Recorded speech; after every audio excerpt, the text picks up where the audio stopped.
Have you ever wondered, what if the Yuji Itadori who entered the Culling games wasn't the one we know? Not the boy who punched his way through curses on instinct and heart alone, not the kid who was still figuring out his place in a world of sorcerers who wanted him dead. What if the Yuji who crossed that barrier was Modulo Yuji, a man who has lived 80 years, who has buried allies, fought battles we haven't even seen yet, and emerged as the strongest sorcerer of tomorrow? Knowing everything that happens in the Culling games, could Yuji protect his friends, save Gojo, and stop Kenjaku and Sukuna from causing havoc in the world? But before we dive in, let's make sure we're all on the same page about who Modulo Yuji actually is. Because this isn't just a stronger Yuji. Modulo Yuji is the version of Itadori we see in Jujutsu Kaisen Modulo, the sequel manga set 68 years after the Culling game. This Yuji has had decades to master his cursed energy, refine his techniques, and carry the weight of losses we can only imagine. He is a Yuji who has outgrown the shadow of Sukuna, who has forged his own identity as a sorcerer, and who by all accounts stands on a level that rivals even Satoru Gojo himself. So the question is, what happens when that Yuji gets thrown back into the chaos of the Culling games? What changes? And what can he fix? Let's find out. Our story begins at the exact moment Yuji and Megumi cross the barrier into Tokyo Colony No. 1, together, side by side, ready to gather the 100 points they need to add a new rule to the Culling games. The rule that will save Megumi's sister, Tsumiki Fushiguro. However, the moment they step inside, the barrier does what it had done before. It separates them. Two different starting points, two different corners of the battlefield. Megumi lands somewhere and begins his own journey, while Yuji finds himself suspended in midair. As he falls, both his heart and his head erupt in pain. It's not Sukuna trying to take over.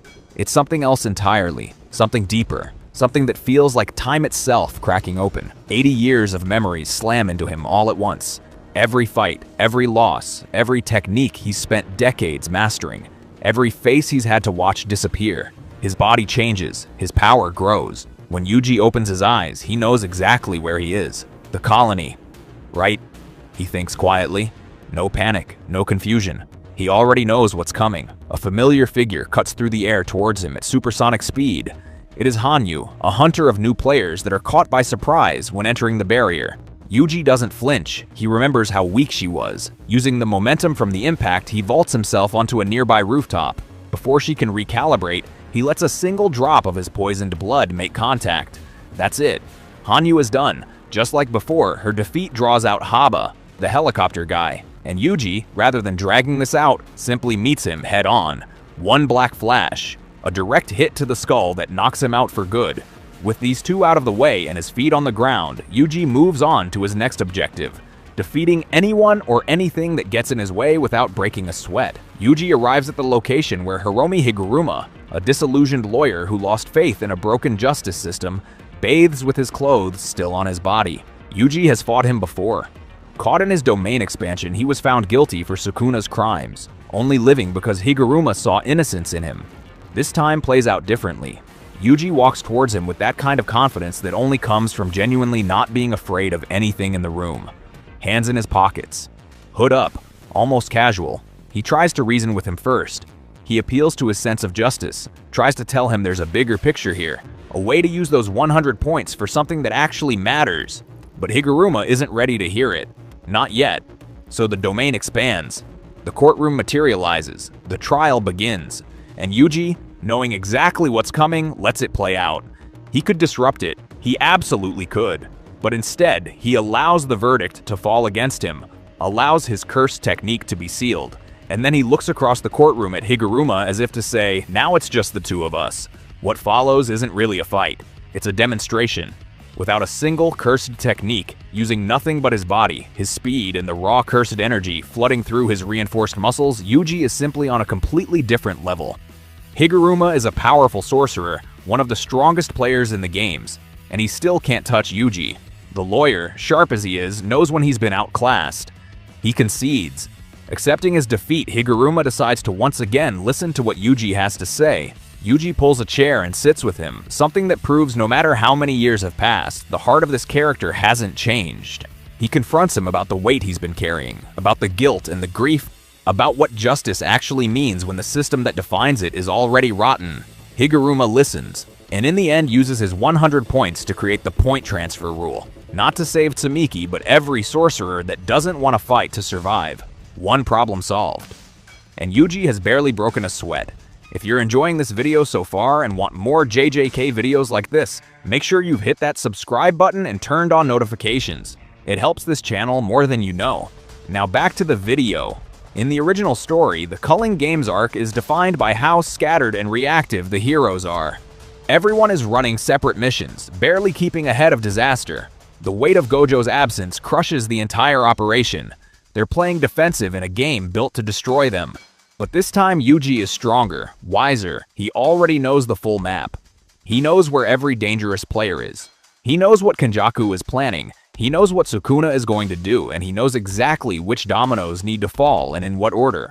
So he lets Megumi follow his own path in the colony. He knows he will encounter Reggie and eventually be saved by Angel.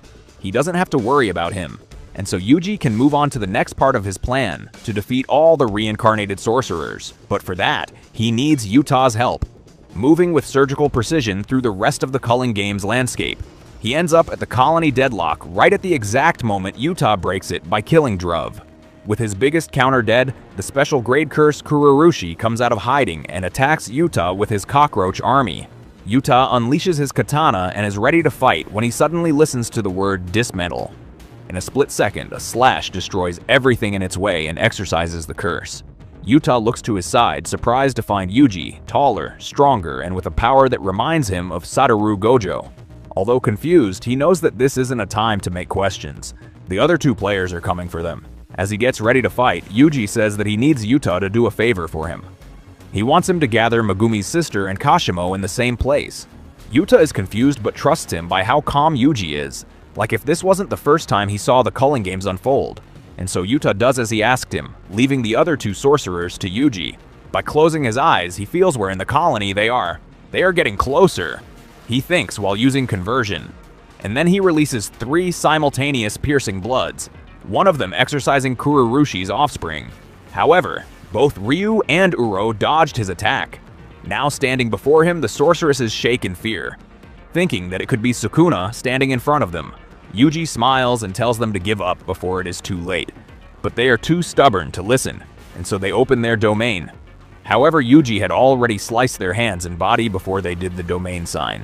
While he waits for Yuta to accomplish his mission, Yuji goes after the brain-stitched ancient sorcerer, the architect of the Culling Games, the man who wore Yuji's mother's face, Kenjaku, the man responsible for making Yuji what he is today. In the original story, Kenjaku moves against Tengen, the immortal barrier master who holds the fabric of the Jujutsu world together. Yuki Tsukumo gives her life to protect him. The cost is enormous, but not this time. Yuji knows the moment, he knows the window, and he arrives at Tengen's location before Kenjaku can execute his plan. The confrontation between Modulo Yuji and Kenjaku is not the kind of brutal, grinding battle that defines so many fights in this series. It's something colder, more deliberate.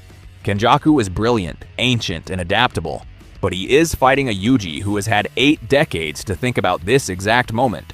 Every contingency Kenjaku reaches for, Yuji has already considered. He doesn't let Kenjaku talk. He doesn't give him the space to reframe the situation or manipulate the battlefield with words. Yuji slices Kenjaku's cursed spirits in half, resists his anti-gravity technique by reinforcing his body with his blood. Desperate, Kenjaku opens his domain, but Yuji does the same. The domains collide, but Yuji's is more refined. There is nothing Kenjaku can do as he is sliced in half, watching the perfect monster he had created, the culmination of all his experiences to make the perfect being. Just like that, Tengen survives. Yuki survives. Yuji's own brother Choso was protected. And just like that, one of the most catastrophic threads of the original timeline is cut. The time finally comes to meet with Yuta. Kashimo is the first to appear. He looks at Yuji and demands to fight Sukuna, but Yuji denies his request, saying that he isn't strong enough for that. Furious, Kashimo launches at Yuji only to have his hand cut off before contact. Then Yuji grabs him by the other arm, pulling him closer, hitting him with a barrage of black flashes one after another, faster than he can react. In the end, he gives Kashimo a chance to surrender. But too proud to accept losing to someone that is not Sukuna, he declines the offer and is sliced in half. After Kashimo's fall, Yuta finally appears, walking side by side with Tsumiki. She says how thankful she is and asks where Megumi could be. To which Yuji replies with one sentence, "Drop the act, Yorozu, I won't let you see Sukuna." In a split second, she launches herself at Yuji. Furious, she relentlessly attacks, but Yuji dodges everything she throws at him, slicing even her perfect sphere and cleaving her armor, making her fall right there. He then turns to Yuta, still confused, and asks him if he has the remaining fingers. Yuta gives them to him while saying that Uraume gave him some trouble, but she is long gone. Yuji smiles while consuming the remaining 4 fingers and telling Sukuna that he will now be restrained in his body forever.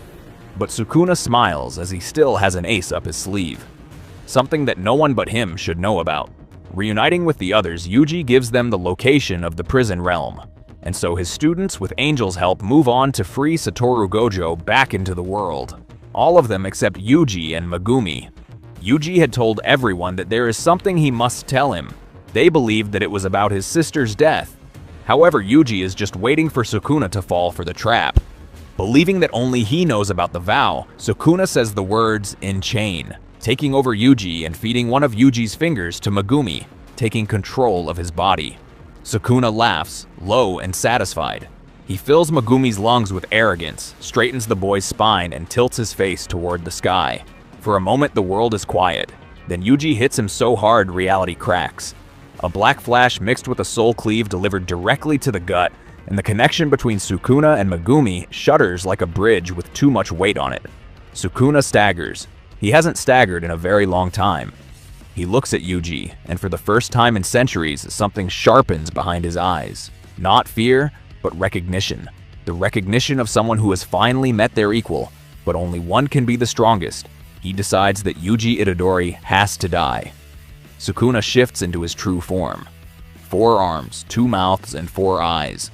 Maharaga's wheel spinning above his head, already beginning its endless cycle of adaptation. The battle begins. Their domains erupt, collapse, and erupt again. They trade black flashes at a rate that should be impossible. 6, 7, 8 in a single exchange. The ground beneath them has long since stopped existing. But Megumi is still in there. Yuji can feel it. Faint, not gone. And Sukuna knows Yuji can feel it, which is why he keeps pushing, trying to force a mistake. His one remaining weapon isn't power, it's Megumi's body as a shield. Maharaga finishes adapting. The slashes no longer hurt him. Blood manipulation can't destroy it. Yuji smiles. He stops holding back. His domain expands with a force that feels less like a technique and more like a declaration. It doesn't just clash with Sukuna's, it breaks through it. And in the space that opens up, Yuji opens the divine flame, making a binding vow that allows it to hit the barrier of the soul. Maharaga's wheel shatters and the Shikigami falls under Yuji's feet. But more importantly, the blast cuts through the soul barrier between Sukuna and Megumi, destroying the ancient sorcerer. Then, Megumi Fushiguro opens his own eyes. He is hollow and barely standing, but he is himself again. Yuji just nods, a tear running down his face. Because this time, Yuji has changed the future. Somewhere across Tokyo, Satoru Gojo steps free of the prison realm. Yuki is alive and Tengen is intact. None of Sukuna's victims fall to his slashes. And more importantly, Choso is alive and well. Yuji will never be alone again for as long as he lives. This truly is the best ending he could achieve.